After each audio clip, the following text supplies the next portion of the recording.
پڑھیے باواز بلند، اللہم صلی علی سیدنا و مولانا محمد و بارک وسلم وصلی علیہ الصلاۃ والسلام علیک یا رسول اللہ۔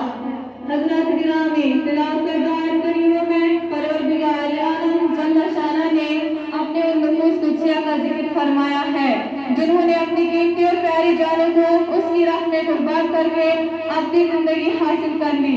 چنانچہ ارشاد ہوتا ہے، وہ لوگ جو میرے راستے میں قتل کیے جائیں انہیں مردہ مت کہو، وہ زندہ ہے لیکن تم ان کی زندگی کو سمجھ نہیں سکتے۔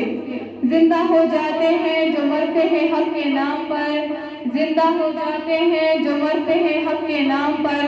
اللہ اللہ موت کو کس نے مسیحا کر دیا؟ عزیزان ملت اسلامیہ، آج میری تقریر کا عنوان شہادت حسین ہے، مگر اس سلسلے میں کچھ عرض کرنے سے پہلے بارگاہ حسین میں منتقل کے چند اشعار پیش کرنے کی سعادت حاصل کر رہی ہوں، لہذا آپ تمامی حضرات غور سے سماعت فرمائیں۔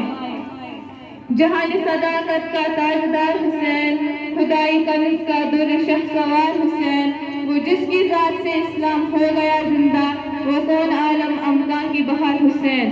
زمانہ آج بھی روتا ہے خون کے آنسو، وہ تیرا پیرہن سرخ تار تار حسین۔ ملایا خاک میں تم نے غرور تاج و سریر، بلند تم نے کیا دین کا وقار حسین۔ تیرا مقام شہادت کسی کو کیا معلوم، خدا کا تو ہے خدا تیرا رازدار حسین۔ انہی کے در کا گدا زمانہ ہے اے کوثر، وہ بحر جود و کرم سب کے تاجدار حسین۔